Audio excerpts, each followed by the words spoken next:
hilang. Tapi yang perlu kita melihat ke dalam bagaimana kita bisa membangun SDM dan juga sistem di koperasi ini dengan baik. Karena itu modal yang nggak ternilai. Kalau kita bicara tadi putaran modalnya kita itu udah jelas, ya kan? Iya. Tapi itu bisa hilang sekejap kalau kompetensi dari atau integritas dari pengurus, terlebih lagi sistem. Tadi kan dibilang per 3 tahun. Nah, gimana kalau semuanya 3 tahun yang orang-orang di sini pengurusnya yang sekarang udah berprestasi ini diganti, tidak terpilih, gitu. Bagaimana kita bisa menciptakan itu? Karena kan kita bicara tadi yang pensiun berapa tahun, gitu. Itu kan jangka panjang. Yang berapa, Mas? Ya kan, orang di sini juga jadi anggota yang mau menabung, kan pikirnya jangka panjang. Kalau pengurus yang di sini semakin yang baik-baik ini nanti udah diganti, kan gimana? Pemikiran itu kan selalu ada, makanya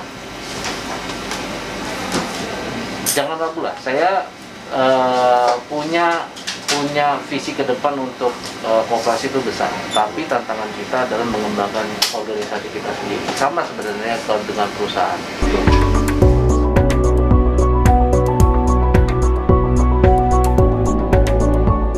Ya, walaupun ini teman-teman, ketika ini kita ini kemarin pandemi nih sampai sekarang gitu kan masih baru mau transisi ke new normal. Kita ternyata karyawan itu hal yang baru ya. Saya berterima kasih ke teman-teman serikat juga bahwa ada satu hal yang baru, Pak. Ada transisi manajemen yang membuat karyawan ini merasa dulu itu boleh dibilang lah sudah hampir gini ya. Maksudnya karyawan itu rasa trustnya terhadap manajemen itu memang agak berkurang. Bukan tidak ada, berkurang. Karena ya mungkin load kerjanya terus didorong, tapi nilai lebihnya itu tidak ada. Bukan tidak ada, maksudnya minim lah ya. Nah kemudian, ini ketika masuk transisi begini juga kemana nih? Ketika orang lain WFH itu banyak. Kalau orang pajak suruh kerja, mau Pak, rajin. Di rumah kan tuh mesti banyak yang nawar yang pengen kerja malahan, gitu kan. Nggak tahu saya juga motif ekonomi atau motif memang dia gila kerja, kurang paham juga. Ada jenuh ya? Ketika ada contoh sebenarnya kayak tambah nutrisi, mungkin kalau dinilai dari nominal untuk ukuran perusahaan TBK kayak Fajar itu kecil lah ya. Misalnya satu kali bagi itu misalnya harga berapa, 6.000 apa berapa ya? Kali 3.000 misalnya kan 18 juta. Tapi boleh dibilang nilai trustnya karyawan ini sekarang itu Pak Didi mungkin level-level supervisor tahu lah, punya anak buah, bilang teman-teman serikat juga mungkin pernah itu kan.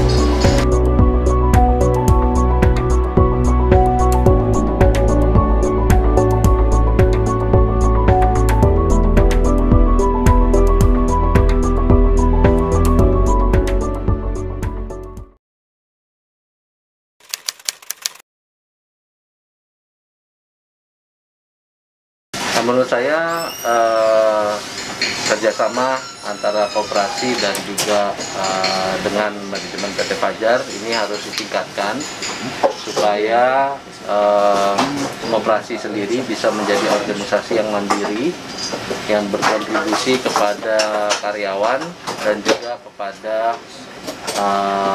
keluarga karyawan untuk meningkatkan kesejahteraan dan juga bisa meningkatkan produktivitas pekerja di Fajar.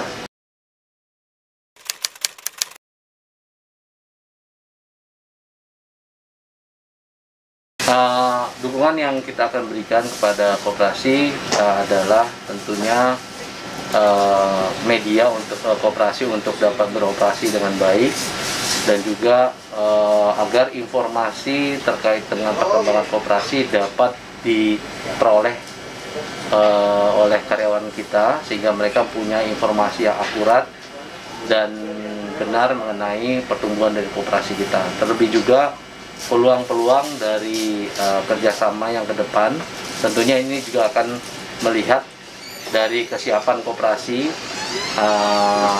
dalam mereka menjalankan bisnis dan juga bagaimana mereka juga bisa meningkatkan servis kepada pelanggan dan juga perusahaan.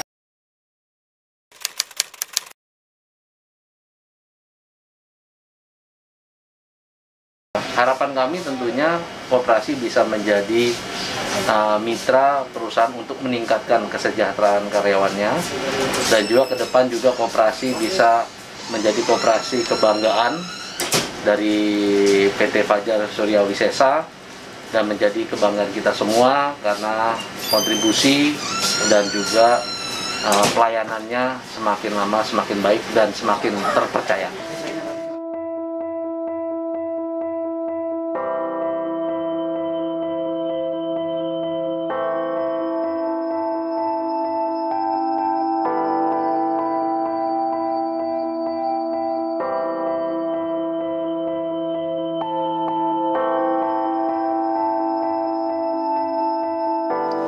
Pribadi, saya mewakili pengurus PUKS PKP SPSI Fajar Surya Wisesa mengucapkan terima kasih sudah diundang dalam rangka untuk bagaimana kita bersinergi dalam hal meningkatkan kesejahteraan untuk karyawan dan khususnya anggota. Ini tema yang harus kita dukung dulu sebelum kita nanti masuk ke dalam permasalahan-permasalahan yang ada. Semangatnya sama.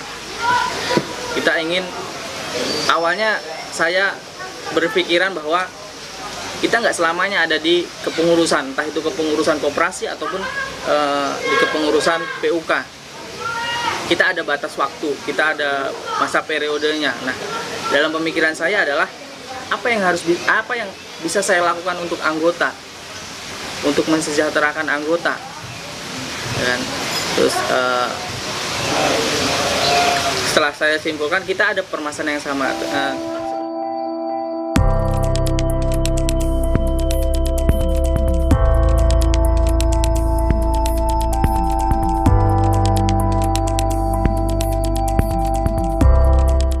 Nanti mungkin saya minta juga ke bagian bidang propaganda untuk menjual apa-apa menjadi keuntungan menjadi anggota koperasi. Nanti mungkin secara teknis bukan berarti teman-teman koperasi lepas tangan, tetap kita akan mengeksplor menjadi kemampuan wakil anggota untuk tetap mencari anggota baru. Kaitannya dengan anggota baru, untuk teknis dan mekanisme seperti apa mungkin nanti kita serahkan sepenuhnya ke teman-teman serikat ya. Untuk upaya-upaya kita kali ini ya, ini dibilang secara awal juga bukan sih, ya langkah-langkah kita mungkin yang agak melambat kemarin, mungkin kita coba perbaiki lagi. Koperasi itu dari anggota, oleh anggota, dan untuk anggota. Jadi yang berkecimpung dan sekaligus mengurusi, mengawasi, kemudian bertransaksi yang menjadi objek ekonomi adalah anggota. Itu tadi yang disebut dengan metode garis lurusnya antara jumlah anggota dengan nilai aset omset koperasi. Kemudian yang kedua, ada teori yang mungkin nyeleneh, tidak sebanding dengan tadi yang berbanding lurus tadi, yaitu teori bahwa anggota sedikit tetapi koperasi bisa lebih besar. Itu ada teori seperti itu, yaitu dengan tidak memfokuskan objek ekonominya adalah anggota. Misalnya koperasi anggotanya 500 misalnya, ya kan. Di situ tuh sifat pinjam tuh bisa bilang tidak ada misalnya, yang ada tuh hanya jualan aja. Tetapi koperasi berbisnis di luar anggota. Jadi menjadikan objek ekonomi orang luar non koperasi dan hasilnya dibawa ke koperasi. Kesejahteraannya itu untuk anggotanya. Nah, itu yang